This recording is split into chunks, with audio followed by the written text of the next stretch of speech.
PS story teller कथांचे अनोखे विश्व. सुरुवात करूया कथेला. प्रीतीचा तो दूर का भाग 42. लेखिका प्राची सुळे. ड्रायव्हरने त्याचा मोबाईल तिच्या हातात दिला. तिने सावकाश तो मोबाईल हातात घेतला व पाठी सीटला पाठ टेकवून निवांत बसली. मोबाईल हातात घेतला, त्याकडे पाहिलं व जोरात हसली. त्या हसण्याने बिचारा ड्रायव्हरही दचकला. काजलचे डोळे क्षणाक्षणाला चमकत होते. कथा पुढे सुरू. काजलने मोबाईल हातात घेतला. गॅलरी फोल्डर उघडले व तिचे डोळे अतिशय लालसेने चमकले. ती एक एक फोटो नीट निरखून पाहत होती. ओठांवर डोळ्यात तेच कपटी हसू. महेश, खूपच छान काम केलेस हं माझं. मी खुश झाले तुझ्यावर. पाठीमागूनच ड्रायव्हर महेशच्या खांद्यावर थोपटत ती म्हणाली. Thank you madam. तुला माझ्याकडून 5,000 बक्षिशी. आत्ता घेऊन जा, मजा कर, काजल तिच्या झुणकीत म्हणाली. तिने परत फोटोकडे मोर्चा वळवला. तिचा हात धरताना आदिराज. त्या फोटोला बघून तिचे गाल लाल झाले. मग तिने त्याचा हात धरलेल्याचा फोटो. हे कमी की काय, आदिराज तिच्यावर कोसळला तो फोटो. या एकाच फोटोचे कितीतरी शॉट्स घेतले होते.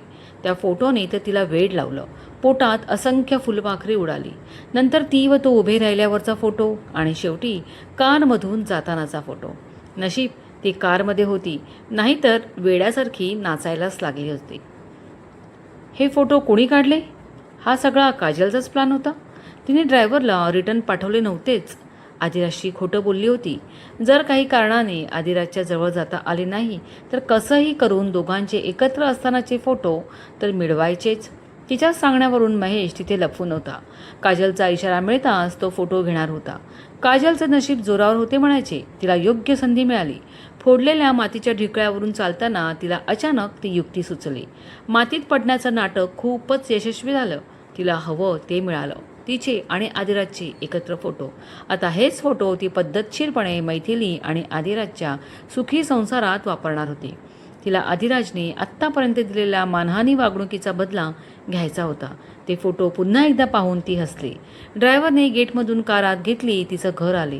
काजलने पर्समध्ये हात घालून 500च्या नोटा काढल्या. 5,000 मोजले व महेशच्या हातावर ठेवले. मॅडम, कशाला? नको मला. महेश संकोचून म्हणाला. अरे घे रे, चांगल्या कामाचे देते, उगाच थोडीच देते. घरी बायकोपुरांना मिठाईने. काजल खुशीत बोलली. त्याने पैसे घेतले. तो बिचारा नोकर होता. कार पार्क कर व घरी जा, काजल बोलली व उतरून तडक बंगल्यात निघून गेले. हॉलमध्ये अखिलेश बसला होता. टेबलावर विस्कीचा ग्लास. त्याला पाहून ती दारातूनच ओरडली. पप्पा, मला पण एक लार्ज बनवा, आले मी. काजल तिच्या रूममध्ये गेली. तिला आलेलं पाहून अखिलेशला आश्चर्य वाटलं नाही, पण ती खूप खुश दिसत होती आणि चक्क त्याला लार्ज पेक बनवायला सांगितला. हे काय आहे? तो विचार करत होता. चौधरी विलाच्या गेटमधून आदिराजची कार आत शिरली. एखाद्या मुलीसारखं त्याचं मन भिरभिरलं. पटकन बाहेर उतरून तो झप झप चालत विलात आला. हॉलमध्ये त्याच्या काळजाचे 2 तुकडे बसले होते, मैथिली व नंदिनी. विश्वनाथही होता. ते जेवत होते. रात्रीचे 9 वाजले होते. मॉम, त्याने हाक मारली आणि साऱ्यांनी चमकून दाराकडे पाहिले. आदिराज उभा होता, हसत दोघींकडे बघत. आधी, माझ्या बाळा, ये ये.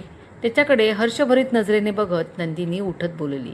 ती पटकन त्याच्याजवळ आली. त्याला मिठी मारली. बरं झालं तू आलास. आता बिलकुल कुठे जायचं नाहीस. मी जाऊच देणार नाही. जायचंच असेल तर दूर फिरायला जा दोघे. माझ्या सुनेला घेऊन जायचे, समजलं? नंदिनी लटक्या रागात बोलली. अगं, तू जेवणावरून उठलीस, त्याला तसंच उभं केलंस. एवढा प्रवास करून आलाय, त्याला फ्रेश होऊ दे आणि त्याचं ताट कर. विश्वनाथ मागे न बघता हसत म्हणाला. अरे हो हो, जा राजा, फ्रेश होऊन ये पटकन, मी ताट करते तुझं. नंदिनी त्याला बोलली. आलो मॉम, असं म्हणून आदिराज निघाला. जाताना त्याने मैथिलीकडे पाहिलं. ती अनामिष नजरेने त्याच्याकडेच बघत होती. कोणाचं लक्ष नाही हे पाहून त्याने मैथिलीला फ्लाइंग किस दिली. मैथिली लाजली. 5 मिनिटात आदी आला. नंदिनीने पटापट त्याचे ताट तयार केले. आदी बसला. त्याचं नुसतं तिथे बसण्याने मैथिलीचं हृदय 100च्या स्पीडने पळू लागले. कसं बसं स्वतःला सावरत ती जेवत होती. आदी, सगळा रिपोर्ट तयार झाला? Yes dad, everything is ready. मी मातीचे सॅम्पल घेऊन आलो आहे. ते कोठारी लॅबमध्ये पाठवून देतो. गुड. तुला काय वाटते, गृहसंकुल प्रोजेक्ट बनेल तिथे? येस डॅड, काही हरकत नाही. पण प्लॉटच्या बाजूला नदी आहे, त्यामुळे एकदा इकडच्या लॅबमध्ये सुद्धा टेस्टिंग करून घेऊ. आदिराज बोलत होता. आदी, आता कामाचं राहू दे, जेवून घे. कामं होतच राहतील. नंदिनी मध्येच बोलली. नंदिनी कामाच्या बाबतीत मध्ये बोललेली विश्वनाथला अजिबात आवडत नसे. पण आता आदिराज व मैथिलीसमोर तो गप्प राहिला. जेवण झाले.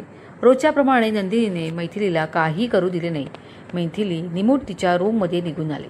कधीपासून आदिराज येऊ दे म्हणून चातकासारखी वाट पाहत होती आणि आता तो आला तर तिचं चित्तच थाऱ्यावर नव्हतं.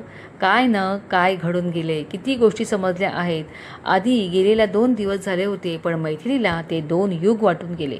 आधीला सगळं सांगायचे आहे, सविस्तर सांगायचे आहे, पण कुठून सुरुवात करायची तेच समजत नव्हते. मैथिली गॅलरीत उभी होती. तो अजून डॅडींशी बोलतोय. तिच्या मनात विचार आला. तोच दाराचा आवाज आला आणि तिने पाहिलं. आदी आला होता. त्याने दार लावून घेतले. त्याला पाहिलं मात्र मैथिलीचा भावनावेग उफाळून वर आला.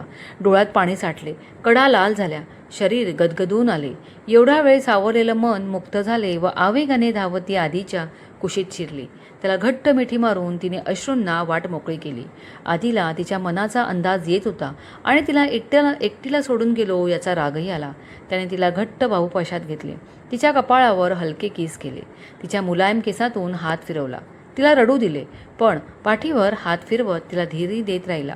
मैथिली लहान मुलासारखी त्याला बिलगून होती. म्हटल्याप्रमाणे आज घरी आलो म्हणून आधीही खुश होता. क्रमश. कथेचे हक्क लेखीकडे सुरक्षित. कथा कॉपी करण्यास सक्त मनाई आहे. कथा लिखित व आवाज प्राची सोळे. मनपूर्वक धन्यवाद.